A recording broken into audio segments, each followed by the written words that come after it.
Welcome in to episode 019 of the Modern Dealer Podcast. My name is David Farmer with Entice, and with me, as always, is David Bertoncini. with the proper Italian pronunciation today. Yes. Good morning, David. And today we got a special guest in, but before we get into the special guest, just want to make sure that our viewers are making sure that they do follow us on Facebook, on YouTube, the Modern Dealer Podcast. Please turn on notifications. Ding. And make sure to subscribe and follow us on iTunes. And today we are joined by Mr. Lloyd Trushel. I said Trushel. Trushel. Which we've been friends for years. Yeah, and we just talked about pronunciations and how, like, mine was botched from Bertoncini to Bertoncini. Mr. Trushel? Hi. Good morning. Hi. Good to be here. It's very, very exciting to have a special guest. At the Modern Dealer Podcast, the MDP Studios. And what's great about this episode and Lloyd being a guest, one of the topics that continues to come up is what it was like selling in the 90s when we were selling cars through today, and how it is, how the car business has morphed, and how the internet and the digital age has changed the car business. And what's great about Lloyd is that we all have a shared history going back to the late 90s. So not only did was I working at a Toyota dealership in Pinellas Park, Florida. David Bertoncini joined me a couple years later, and about that same time, Lloyd came as well. So what I'd like to do, Lloyd, is, if you don't mind, could you give us a little bit of your background, your history, and kind of from a business standpoint, what kind of brought you into the car business, and maybe a little bit of what your career has been like. Yeah, so I got in the car business in 1991, and a friend of mine was selling Hondas, and he reached out. We were on the phone one day, and he was making $900 a week. And at that time, I was in a band. I played guitar. Yeah. And so I didn't know that. Yeah. And I told you earlier that I also was in a band. So we'll have to share some of those stories as well. That's interesting. Bet you guys got some long hair pictures laying around somewhere. I've got those pictures. I've got those from. So we had an apartment that we shared down in Ybor City, and we were so broke. Literally, we would go out and busk for money. I'd pull the acoustic guitar out. My singer would sing. We would play until people gave us enough money to buy a pizza. We'd share the pizza with the homeless people down there. But it was this very poor existence. Okay? Yeah. And I'm talking to my friend, and my friend is in New Jersey, and he's selling cars, and he's making $900 a week. And I can't even fathom that kind of money. Wow. I'm like, can I have a job? And he goes, yeah, come up here. I'll get you started. So I go. And there's no training whatsoever. Right. Nothing. No. It's the three C's. All right. Look, there's two things to remember. One, your schedule's on the front door. And two, nobody leaves here without talking to me. You understand? The sales manager says that. So I'm talking to this guy. And the first up I have, it's the guy's on a Honda Accord. His wife is having a medical procedure done down the street. He's just kind of kicking tires, but he's got to go pick her up in a few minutes. And he goes, well, how much is it? I'm like, I don't know. Let me go find out. They don't give us pricing. So I walk into the desk, and he goes, what difference does it make? If he doesn't like the car, it doesn't matter what the price is. Now go sell the car. So I don't understand that. I understand it today. Right. I don't understand that dichotomy, Yeah. And I'm out talking to the customer, and I'm like, I didn't get that information. And it's weird. Yeah. So a little bit of time passes, and to be perfectly transparent, I'm not the best car salesperson, but I'm pulling bureaus on my customers, and I'm learning how to read bureaus, and I'm going, and they had these paper things that were from Equifax where you could learn how to read the bureau. So I'm taking that home, and I'm studying, and I'm reading. I leave there because I'm selling so-so cars. Not making $900 a week. I'm just not. Gotcha. I don't understand the culture yet. Yeah. But I learned how to read credit reports extremely well. Come back to Florida, and I get a job buying mortgage paper. Spent 2.5 years as a mortgage officer or loan officer for a mortgage company. There's an ad in the paper, and they're looking for a bank rep to call on dealerships. I go and apply for this, and during the interview, the guy goes, so you sold cars before? I'm like, well, not a lot. He goes, dude, you know what an F&I manager is? I'm like, yeah. He goes, You're hired. You're the guy. That was it. So I end up getting this job. That job was a company called Aegis Automotive Finance. And so after I worked for Aegis, I started training F&I managers on how to do subprime. Aegis goes out of business one day. I'm in one of my biggest accounts. They haze me for about 10 or 15 minutes about being unemployed. I didn't know. They got the facts, but no one called me. Oh, no. And and it was a big Ford store in Tampa. And then the director, who was a super cool guy, after he picks on me for a few minutes, he goes, "All right, I'm done. Would you like a job?" I'm like, "Doing what?" He goes, "We're going to make you an F&I manager. You want to be an F&I manager?" I'm like, "You bet." And so that was in 1995. And, Wow. Isn't that great? Yeah, I've been in finance since. I went from F&I manager in 95 and then I worked with you guys at Sutherland. In 98. Yeah, so that was about 4 years that I had been doing predominantly subprime. Left there to take a director's job, left that job to take a GSM job, and in 2001, I was a GM of a Mitsu store.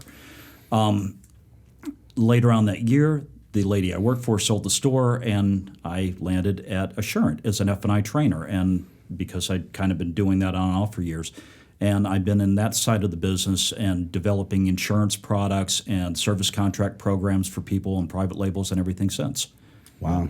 Yeah, it's been fun. That's Very been cool. 17 years of just doing just that then, basically, as far as that training goes. I've worked all over the U.S. I've worked in Canada.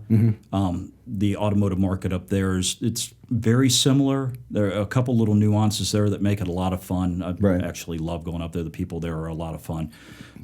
But yeah, it's been highly rewarding. We've had 3 vehicle service contract programs that we built ourselves that we've owned. I've worked with dealers, probably 500 or 600 stores in the last 25 years. Wow. So it's been a hoot. It's been fun, and it never gets old. You know, I mean, the business is changing all the time, but just being open-minded and trying to adapt to everything that's coming along, you go, all right. You know, the lessons still apply. So things that when you're trying to be innovative and you're trying to bring, you know, your character and your competency to your client whenever you're working with people, it doesn't matter that, you know, maybe the desk is hanging paper now, or for instance, I think what we'll be talking about a little bit today is F&I products online. You know, there are some behaviors that if you put those into the fabric of your dealership, you know, it doesn't matter what's going on. It doesn't matter how the industry changes. If you have those core ingredients, your store is going to thrive. Right. You know.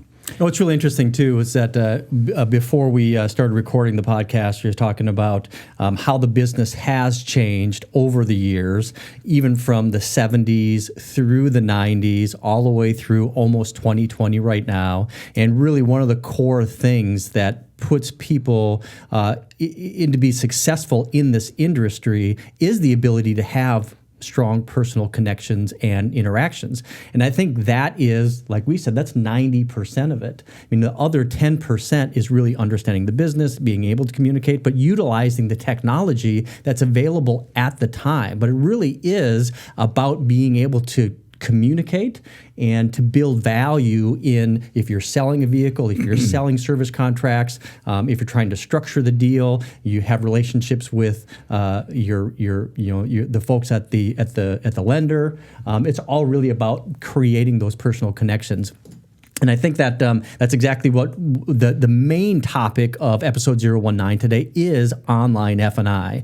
And I know that there's a lot of things I want to get to today and would love to be able to spend hours and hours chatting through different things. But I think that for our listeners, being able to really leverage the experience of somebody that's had such a vast career like Lloyd has, specifically in how F&I is changing today in the ways that dealerships need to really be forward-looking when it comes to F&I products. So, Well, just throwing back to what Lloyd said earlier when he was selling that very first Honda at the dealership in New Jersey, and he asked the manager for the price, and he couldn't get the price of the vehicle unless the customer test drove the vehicle. Yeah. That mentality still exists today, but then talking about F&I products, and it's just, the customer, if the customer's not aware of what they're trying to buy, and we're trying to be more transparent, and we're just trying to, play the shell game with the customer, like that, we were talking about, off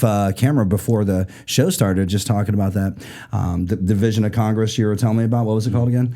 Oh, the auto add-ons, the report. Yeah, talking about the auto add-ons and that lady, and it's just like, how does that exist still possible when we're just on the dawn of 2020 here? And I'm like, wow. To me, I'm just kind of blown away by that whole mentality still is planted out there through some of the dealerships. But, moving towards 2020, we're trying to help the business be aware of what's happening and how to change and become more of a modern dealer, being more transparent and, the different business practices that people need to merge technology with culture nowadays is where it's at. It really comes down to transparency. I remember when I was selling cars, it was almost a cardinal sin to talk about anything in F&I. I remember when I first started selling cars at that Toyota dealership that we would close without payments. We would close the customer, get the customer to sign, I will buy if my payments are agreeable, and then put them in the F&I office. F&I was the only person that would be talking about payments. You could put somebody in the F&I office thinking they want to be $250 a month, on a $40,000 Forerunner. Yeah. And that's not going to happen. But that was the process within the store. So the absolute opposite of transparency. Don't talk about don't talk about finance. Don't talk about rates. Don't talk about payments. Don't talk about products. Just put them in the box. Yep. I mean, like you said, you'd close them on just the down payment, maybe the monthly payment. When I first started there, we did not talk payment at all.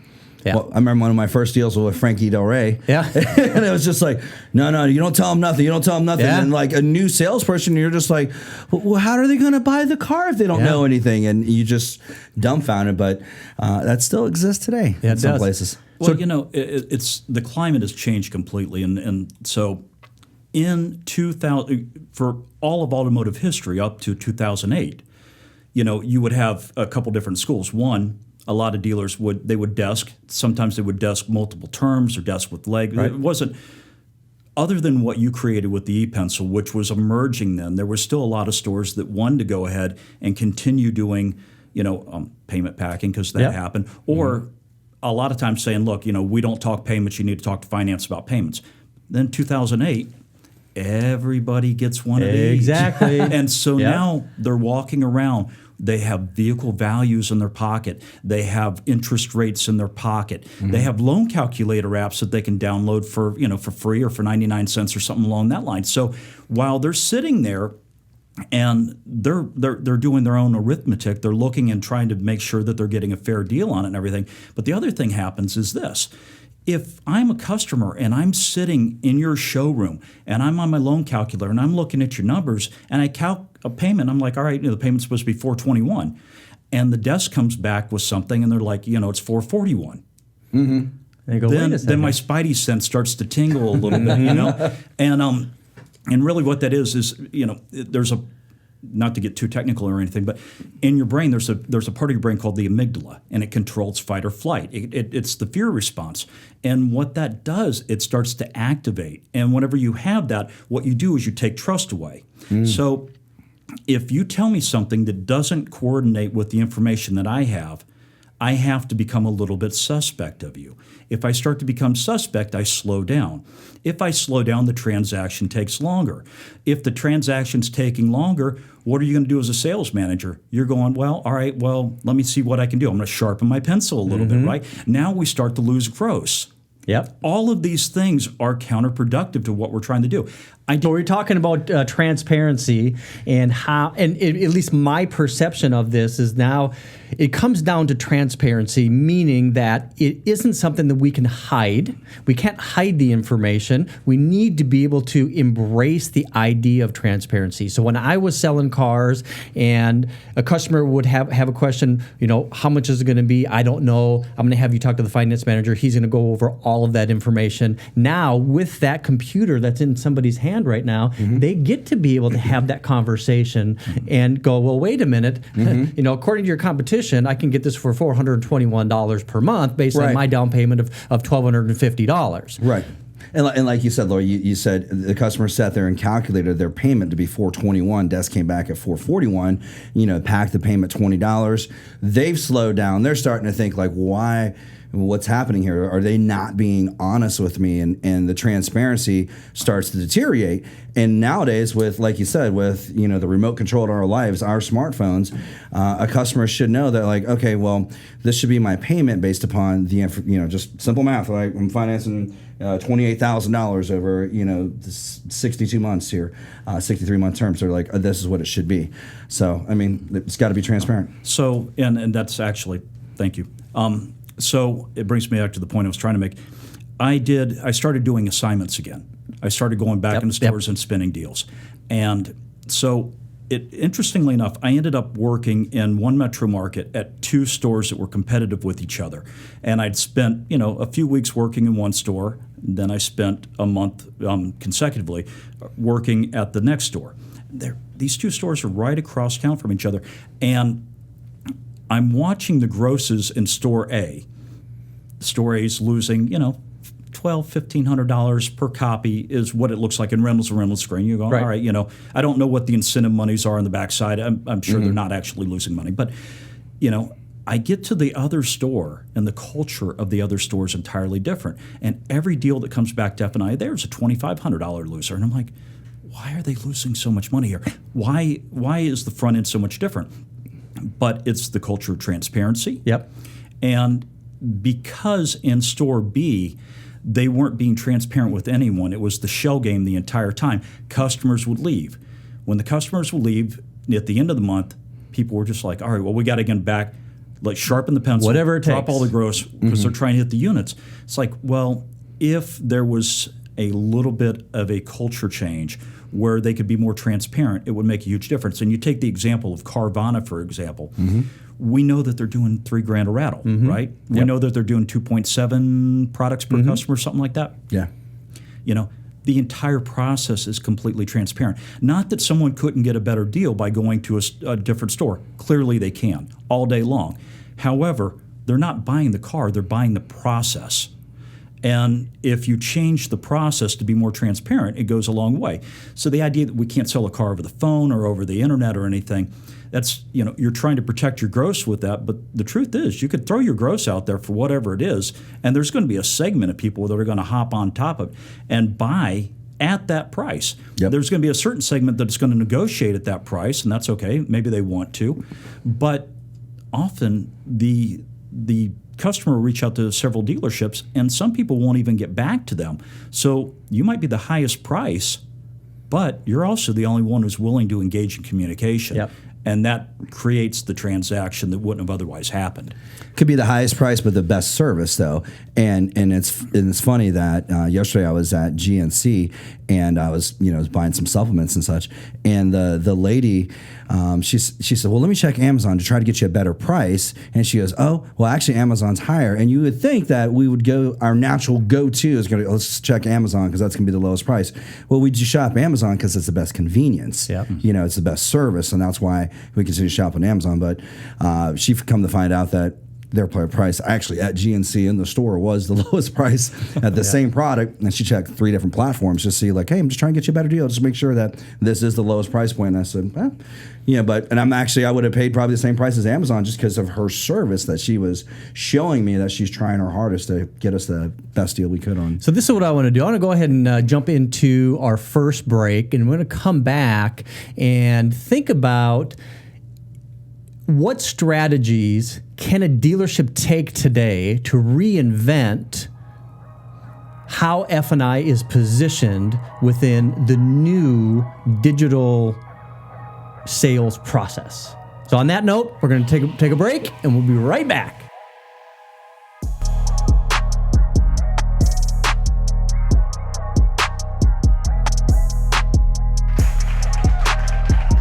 Welcome back into episode 019 of the Modern Dealer Podcast. We're going to continue our conversation with Lloyd Trushel. Right? And it's so funny. Gene. And we all known each other for like over 20 years, and we're like still. I just want to make sure that it's right.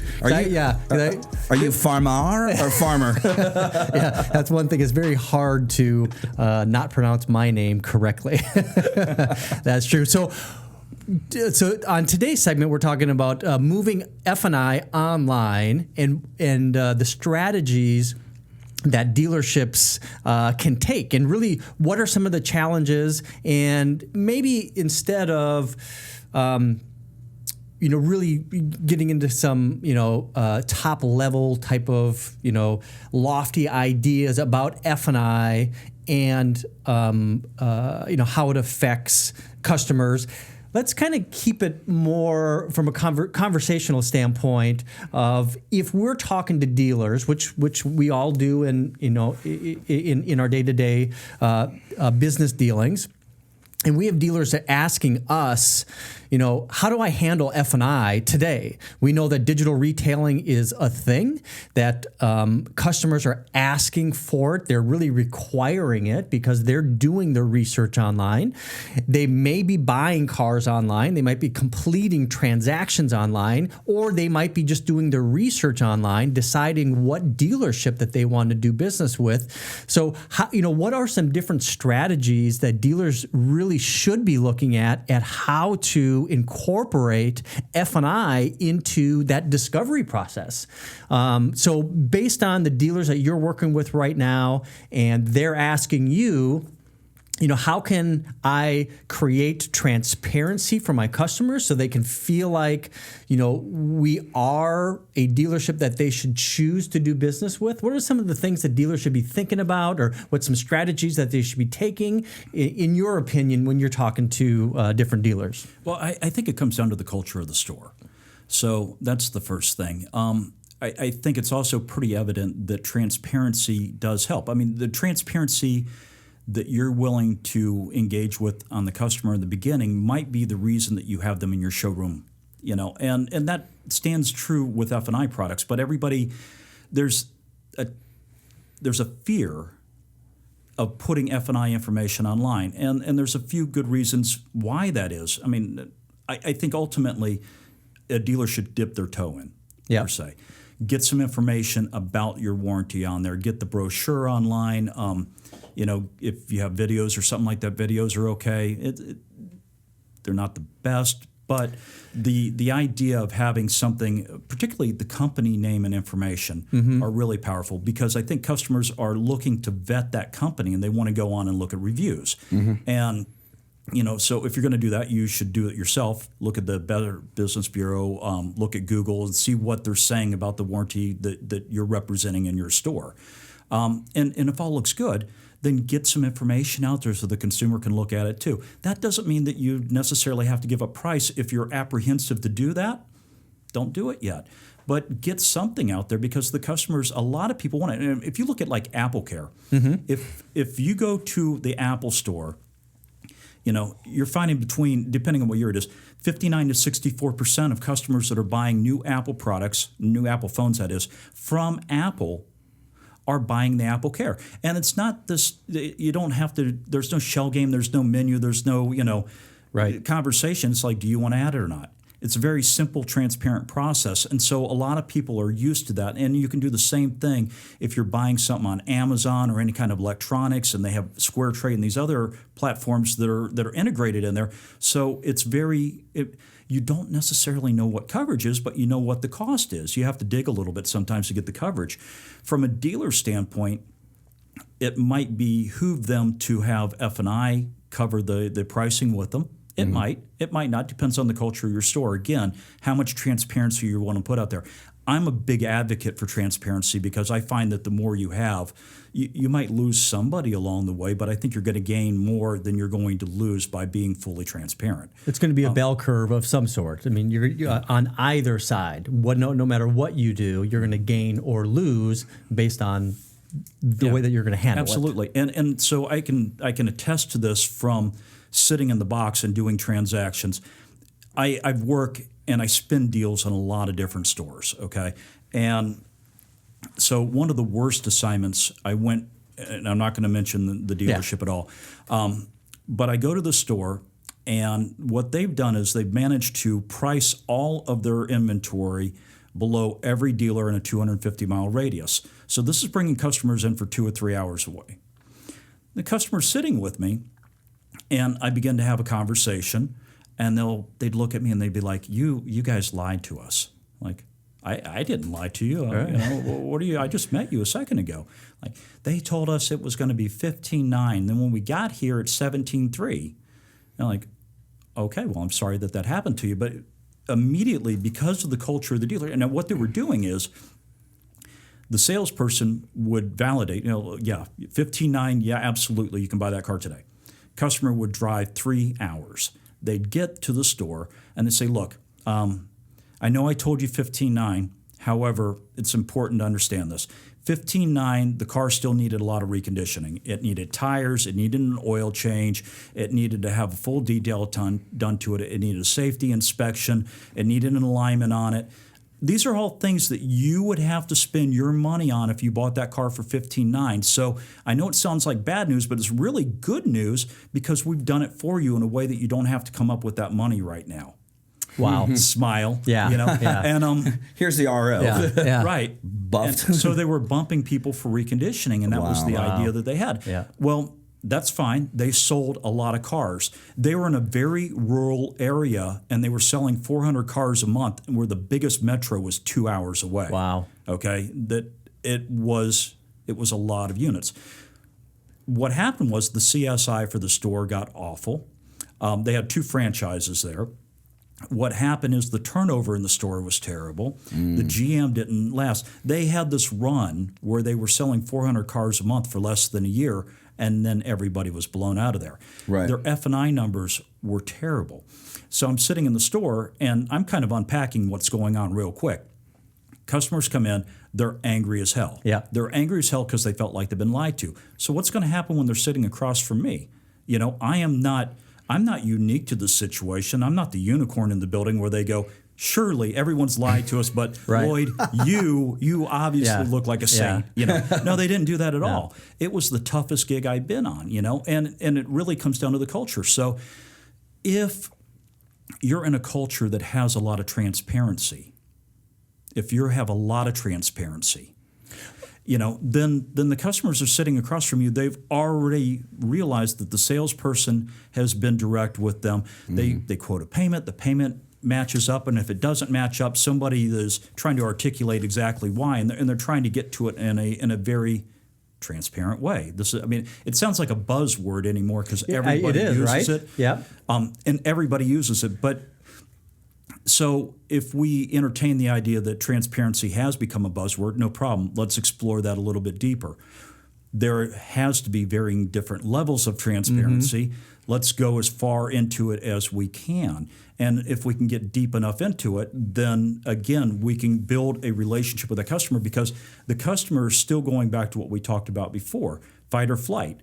I have to make a value assessment. The moment that I meet you, we've been talking for a few seconds, and I'm making judgments as to your character, as to your competency. I want to know if I can trust you or not. And if very quickly into it, you're giving me a payment that's different than the payment I came up with, or you're giving me data that's different than the data that I heard, then we're going to have a problem. You know what I mean? So now I have to withdraw trust a little bit. As I withdraw trust, you have to go down on your price to try and make it compelling enough to move forward with me.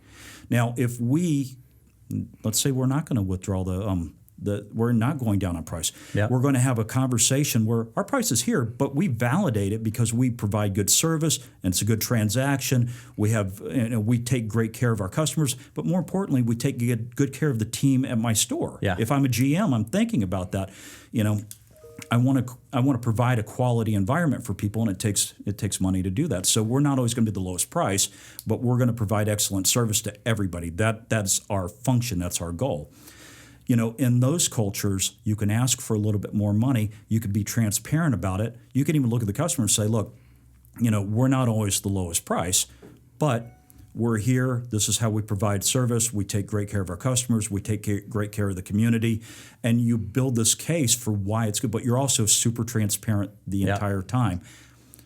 By the time that customer gets to F&I and they haven't had any shell game or dog and pony show, they sit back with the F&I manager. They don't have their defenses up. Then it's going to become about the value of the product, and you're going to be able to build value in the product, and that's going to that will transition into more people deciding to purchase a product versus being sold a product. Right. So if we've got, going back to the products online, if the products are online and the customer during their week or 10 days or whatever it is that they're doing research to decide what car they're going to get, and going back to the Apple thing, we know that let's just say 2/3 on average want to have coverage.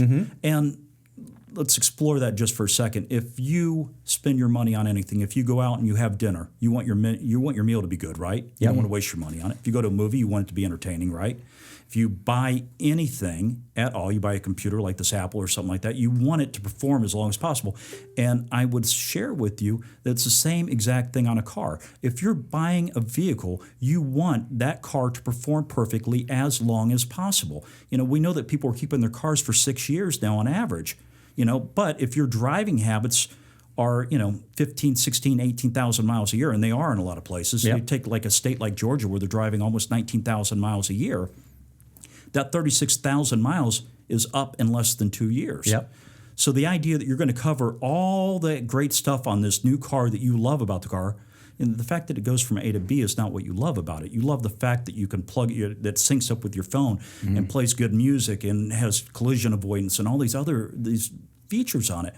You like all that stuff. That's why people are buying the cars that they're buying now. That's why they're spending so much more money.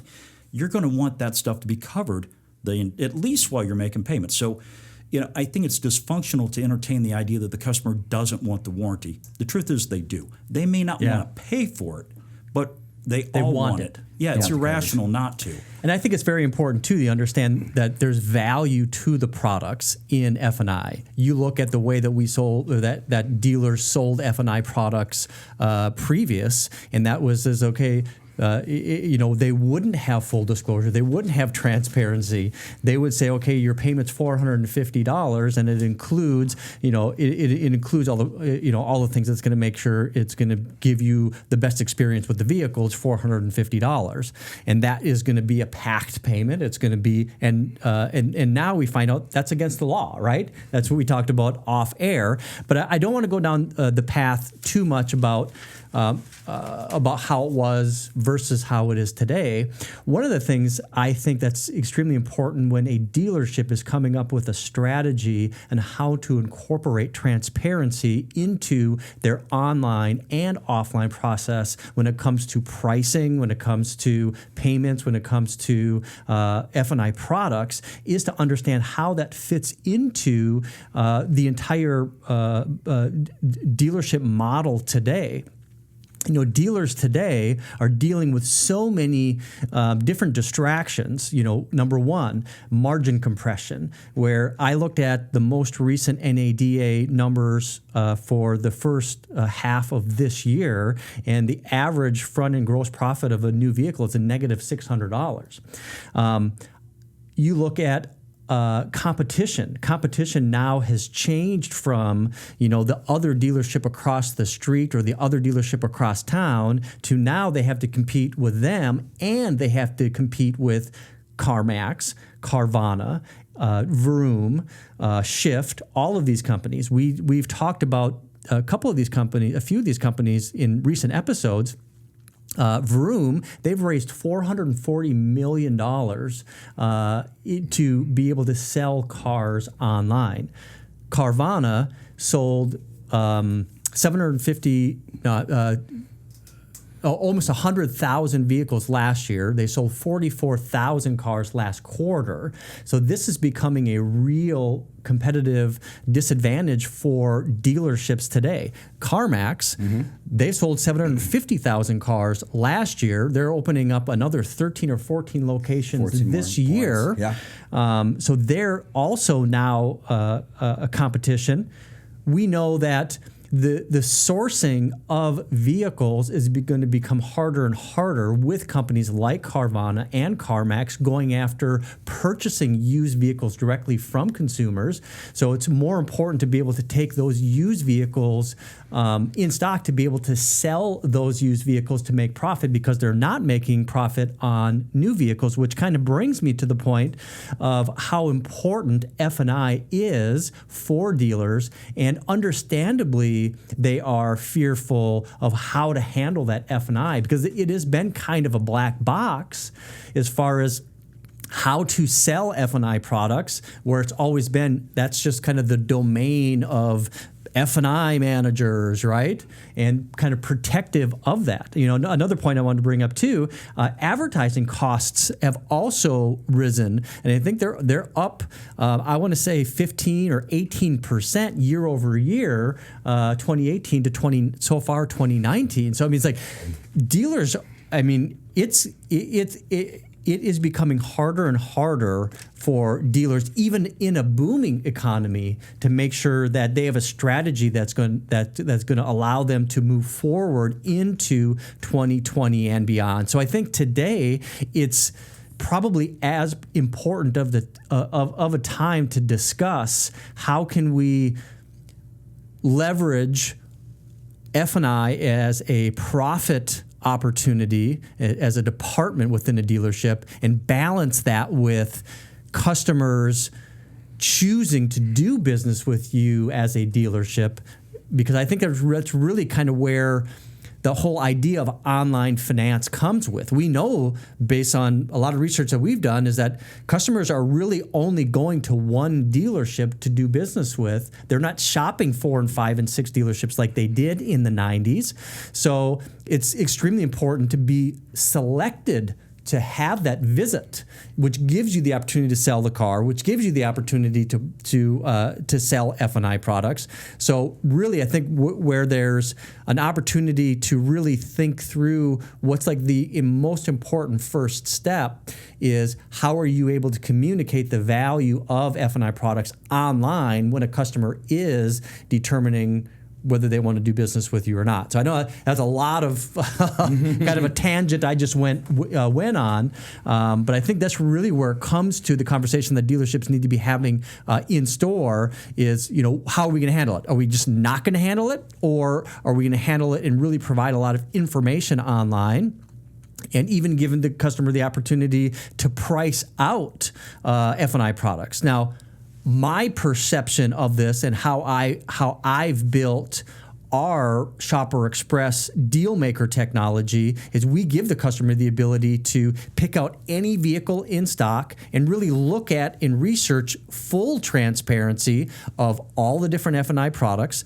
all the different variations of those F&I products in a very easy to use interface. So when that customer is making a decision, they might not choose to buy the product while they're online, but we're opening everything up. And I think that's my perception is, you know, why not create 100% transparency? So the question to you is, with a dealership that is willing to do 100% transparency, is that a negative or a positive when a customer gets into the F&I office? Well, I think overall it's going to be a positive. And the reason I feel that way is, again, transparency leads to trust. So if I don't trust you, then I slow down. Yep. As I slow down, we're going to start losing gross. You're going to have to get more aggressive. That we understand how that dynamic works, and it works the same way in the finance department. But if the customer is aware of that in advance and they know what the pricing is, they can come to the determination. Now, some people are going to buy online. We get that. That's fine. That makes it very easy. If an F&I manager, if a deal walks into me and I'm about to spin it and they're like, oh, the customer's already agreed to warranty and gap, hey, congratulations. I'm happy to spin that deal. Who wouldn't be? Yeah. However, let's say that they don't. then it doesn't change anything at all. It really doesn't, because it's my job as a finance manager to sit across from you and articulate the need. I still have to be able to have that conversation. I still have to be able to get the customer to be open-minded to it. And truth be told, it's easier for them to be open-minded to it when they already have data. Yep. You know what I mean? And I think that brings up a really good point. And I think the perception is it's kind of an either or. If I'm transparent online, that's going to hurt me and preclude me from asking for a customer to purchase a product. I think it creates a much better customer experience. They have the ability to research online. They can learn about the products. They can learn about the product provider. You open it up so they can really see the value in the product. I think most people believe that customers want to be protected, so there's already kind of a desire for that. If we provide them the information online, we don't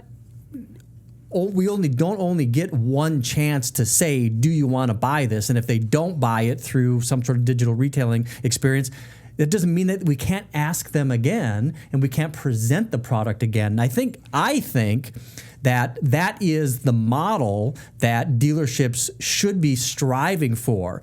Create 100% transparency for pricing, for payments, for F&I products, but have a process in store that is part of that transparency. So it's not one way online and a different way when a customer gets to the showroom. This is how we sell cars. Right. So you can one price your F&I products, and I'm a big advocate for that.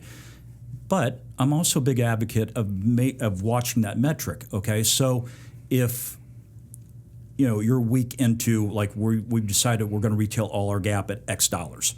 Okay, well, that's doing really well. The penetration numbers are good and everything. All right, let's move that up a little bit. Mm-hmm. Let's keep moving it up. If we have to change the pricing on it daily, it doesn't matter. But the uniformity in it is a really good idea.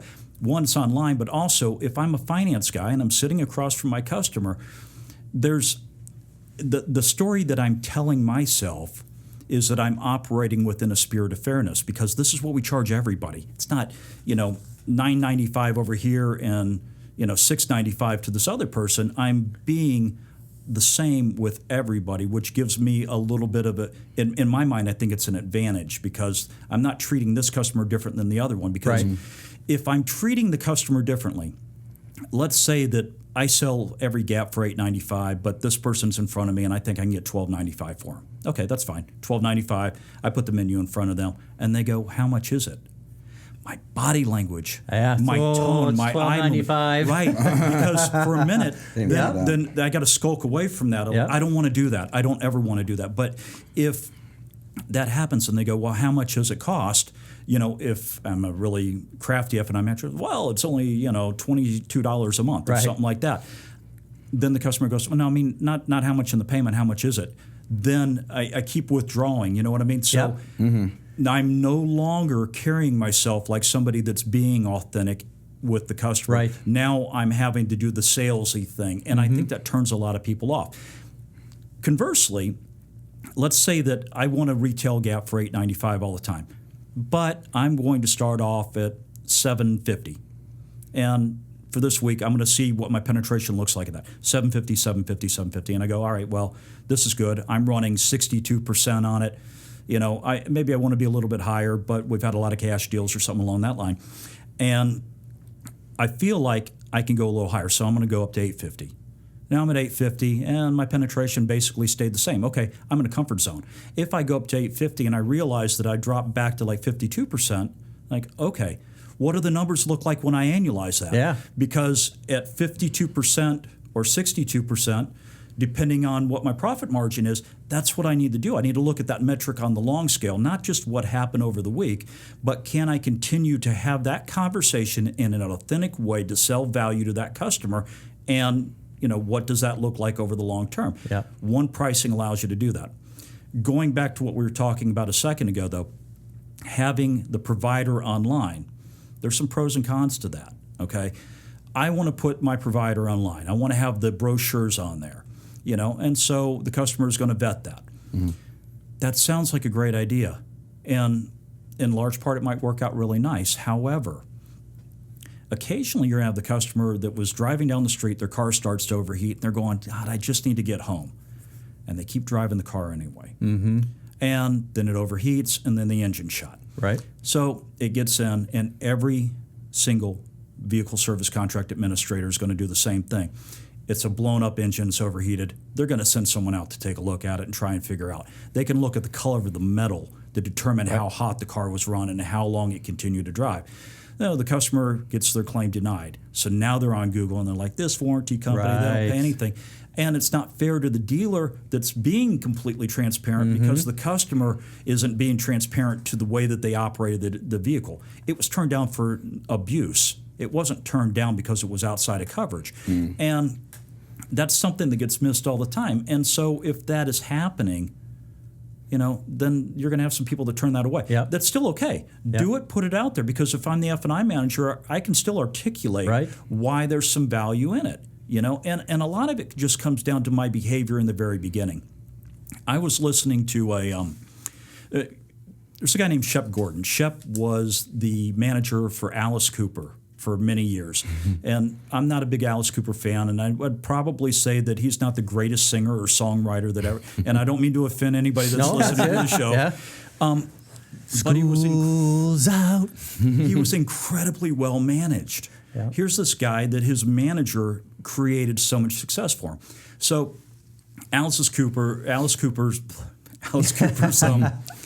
his career had been going pretty successful for a long time. It kind of started to dip a little bit. And his manager was a huge fan of really good culinary. And there was this guy, and I can't remember his name, but he was a French chef, and he would come to America.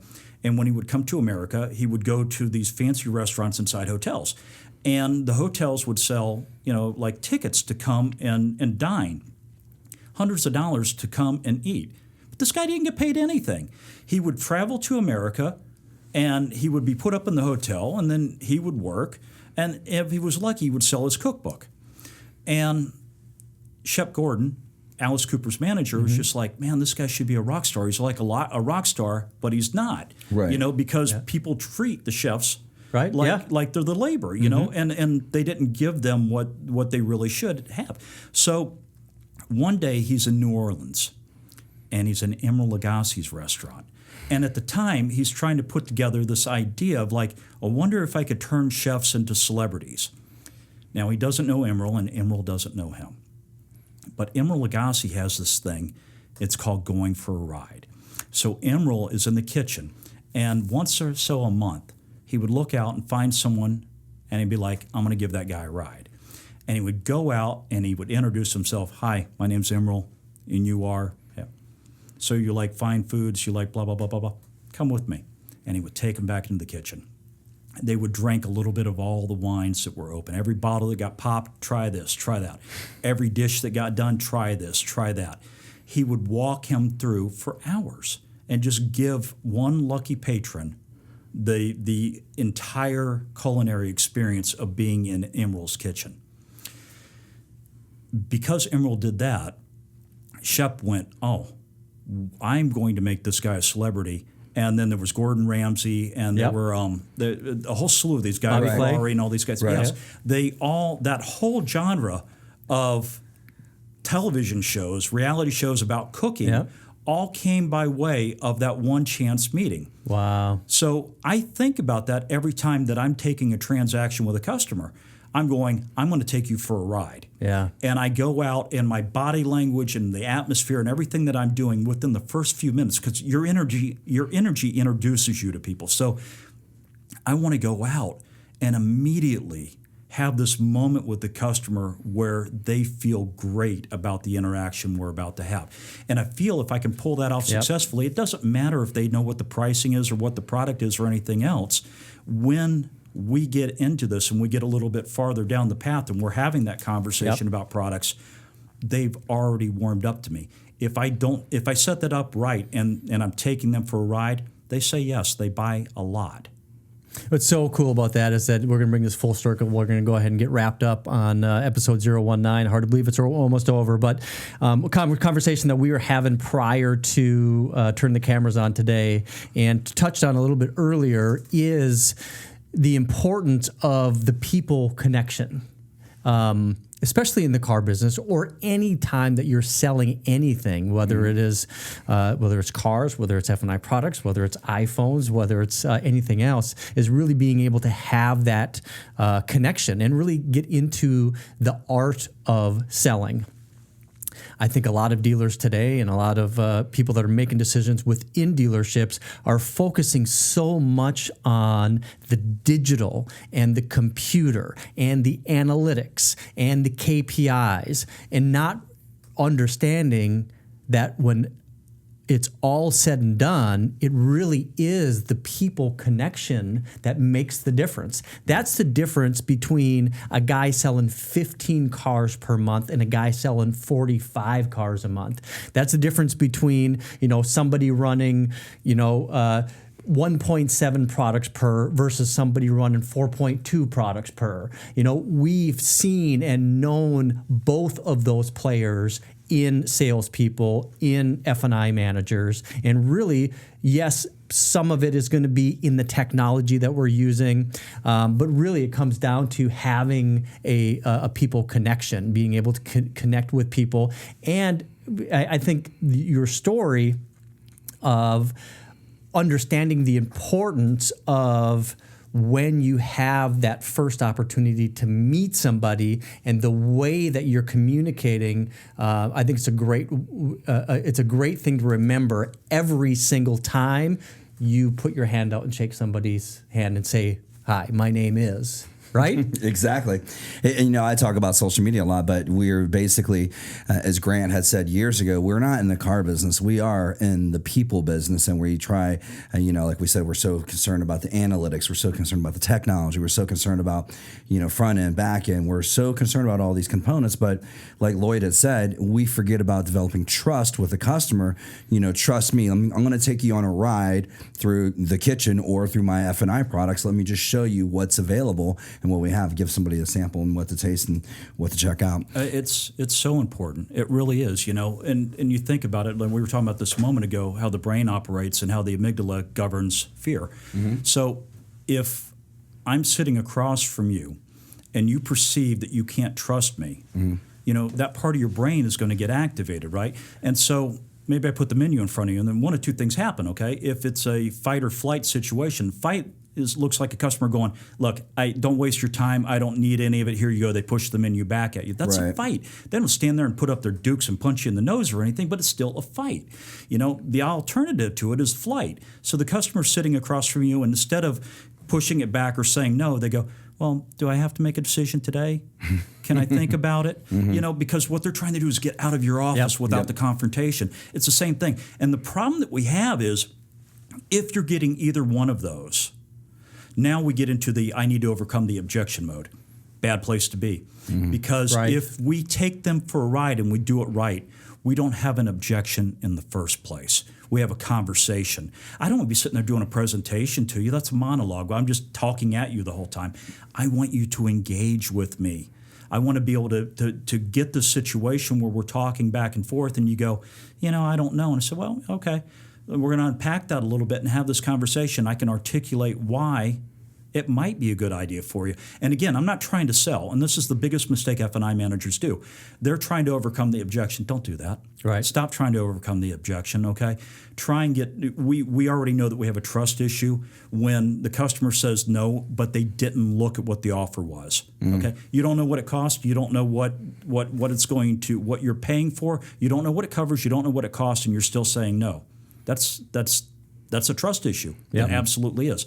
If they looked at the offer the same way they looked at the offer on the car for a week and studied it and made that determination, it would be a different thing. But they're saying no to me without information. So I'm not going to overcome that by just talking about one bad day in the shop or anything. That's not going to work for me.